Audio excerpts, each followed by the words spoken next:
मंच के सामने विराजमान 36 कौम के सभी अग्रणियों, सभी हमारे व्यापारी भाई, युवा शक्ति, आप सभी वर्किंग डे होने के बावजूद इतनी बड़ी संख्या में यहाँ पर आए हो, आप सभी का तहे दिल से स्वागत करते हैं हम टीम रविंद्र सिंह भाटी की तरफ से। हम लोग यहाँ पर इकट्ठा हुए हैं, एक 26 साल के युवा को दिल्ली कैसे भेजा जाए और क्यों भेजा जाए। बहुत से लोगों के बीच में ये संशय है अभी भी मन में कि हमको कैसे और क्यों भेजना है रविंद्र सिंह भाटी को। तो मैं आप सबके सामने एक छोटा सा उदाहरण रख रहा हूं। सबसे पहले तो आप व्यवस्था बना के रखें। हर एक व्यक्ति को रविंद्र बनना है, तभी व्यवस्था बरोबर रहेगी। मैं आप सभी के सामने एक उदाहरण रख रहा हूं। पिछले लोकसभा चुनाव के अंदर हमारे रविंद्र सिंह भाटी जैसा ही एक युवा जो कि लद्दाख से जीत के आया था, उदाहरण आपके सामने है, वहां के लोगों ने एक युवा को आगे भेजा था। सेम परिस्थितियां इस वक्त हमारे सामने भी है। और उस बंदे ने, उसकी सीट जो थी पार्लियामेंट के अंदर सबसे पिछली सीट थी, लेकिन उसने जो अपना उद्बोधन दिया था पूरे नेशनल चैनल के ऊपर वो छाया हुआ था। अपनी बात अपनी मजबूती के साथ रखी थी और उसका परिणाम ये हुआ कि देश का हर बच्चा उसको जानता है। 543 में से एक वो भी था, ठीक हमारे भाटी साहब जैसा। और वो बंदा अपने वहां लद्दाख के अंदर जहां इतनी जनसंख्या नहीं है, उसके उपरांत भी कितनी यूनिवर्सिटी लेके गया है, कितने एम्स लेके गया है, कितना रोड इंफ्रास्ट्रक्चर लेके गया है। उदाहरण हमारे सामने है। बिना मांगे मां भी दूध नहीं देती है, मांगना पड़ता है। और मांगने के लिए रविंद्र सिंह से अच्छा कोई कैंडिडेट हमारे सामने इस वक्त नहीं है। और बात करें अगर हमारे पुराने एमपीओ की, तो जब से देश आजाद हुआ है तब से लगाकर अभी तक हम हर चुनाव में कैंडिडेट तो एक भेजते ही हैं, चाहे किसी भी पार्टी का भेजे। लेकिन आपने कभी भी बाड़मेर और जैसलमेर का कोई कैंडिडेट को पार्लियामेंट के अंदर बोलते हुए सुना है क्या? मैं आप सभी से सवाल कर रहा हूं, कभी देखा है क्या टीवी चैनल पे कि बाड़मेर और जैसलमेर का कोई एमपी बोल रहा है? वहां पे नहीं बोला होगा।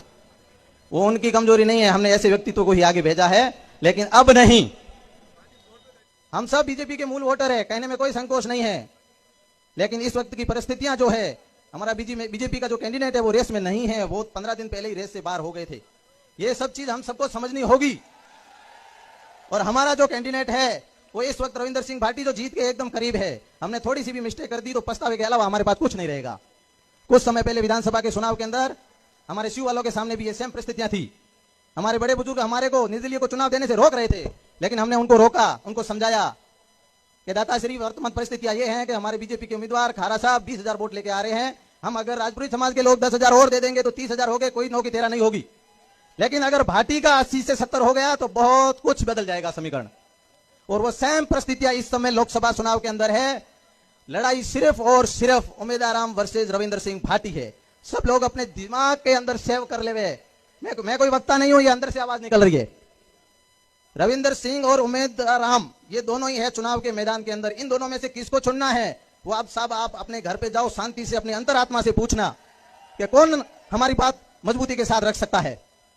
और रविंद्र सिंह भाटी को मैं निजी रूप से पहचानता हूं कि उसने न तो कभी जातिवाद किया है और न करेगा। हमने शिव वालों ने तो प्रैक्टिकल देखा है। हमारे भी एक काम पड़ा था, अभी बंदा जयपुर से सीधा आया बाड़मेर तक, एक छोटे से काम के लिए भी बंदा एनी टाइम हाजिर रहता है और वो एमपी बन गया, फिर भी रहेगा। और इस वक्त जो पॉलिटिकल पंडित जो बाड़मेर की ओर रुख कर रहे हैं, आपने सबने पढ़ा होगा, न्यूज के अंदर देखा होगा, ये परिस्थितियां रविंद्र सिंह ने पैदा की है। बाकी बाड़मेर वो का वो था, कोई नहीं आता था, आने के लिए मजबूर कर दिया है। वो के वो नेता कोई पूछता नहीं था बाड़मेर जैसलमेर बालोतरा को। और मैं बालोतरा वालों को तो स्पेशली बोलना चाहूंगा कि हम बाड़मेर और जैसलमेर वाले एक अच्छी लीड के साथ रविंद्र सिंह को बालोतरा भेज रहे हैं। अभी आपके ऊपर एक बहुत बड़ी जिम्मेदारी है, जातिवाद से ऊपर उठ के मतदान करना है। जो इस वक्त धर्मगुरुओं के इर्द गिर्द जो बड़े पॉलिटिकल पार्टी के नेता घूम रहे हैं ना, ये धर्मगुरु भी वहीं पर थे, ये मंदिर भी वहीं पर थे, लेकिन कोई नहीं घूम रहा था। रविंद्र सिंह ने मजबूर किया है। और अगर आप सबका समर्थन इसी प्रकार बना रहेगा तो वो दिन दूर नहीं है जो जिस तरीके से लद्दाख का वो युवा किस तरीके से पार्लियामेंट को टेबलें तोड़ रहा था, वैसे रविंद्र सिंह भाटी तोड़ेगा। मेरे को बोलना तो बहुत कुछ है, बहुत कुछ आज सोच के आया था। कल शाम को ये पूरा लेटर भी लिखा था मैं, बहुत से विषय पे मेरे को बताना है, लेकिन यहाँ पर शॉर्टेज है। भाटी साहब कड़ोदरा पहुंच गए, ठीक है ना, और भी वक्ताएं हैं पंक्ति में। मैं आप सबसे हाथ जोड़ के विनती करता हूँ, खास करके मेरे राजपुरी समाज से, भ्रमित मत होना। सोशल मीडिया पे आपको विचलित किया जाएगा, कुछ इफ्तार पार्टियों के फोटो भेज के आपको विचलित किया जाएगा, 2 हेडपंप के नाम पे विचलित किया जाएगा, बहुत सी चीजें आएगी। लेकिन इधर से इधर जाने देना, एक ही लक्ष्य रखना है, रविंद्र सिंह भाटी। और ऊपर वाले की कृपा से आपने नीचे ये बोर्ड लगा हुआ देख लिया है, आज दोपहर को 2 बजे ये चिन्ह हमारे को मिला है। ये भी ये प्रकृति का आशीर्वाद है कि वो का वो चिन्ह हमारे को मिला है। किसी को समझाने की जरूरत नहीं है, वही बटन है, वही नंबर है, वही बटन है, बस भसीड़ बोलाना है। सब लोग तैयार होने भसीड़ बोलाने के लिए? जातिवाद की पर्ची जेब में डाल देना, ये किसी एक जाति का नहीं है। यहीं पर मैं अपनी वाणी को विराम करता हूं। बहुत बहुत धन्यवाद।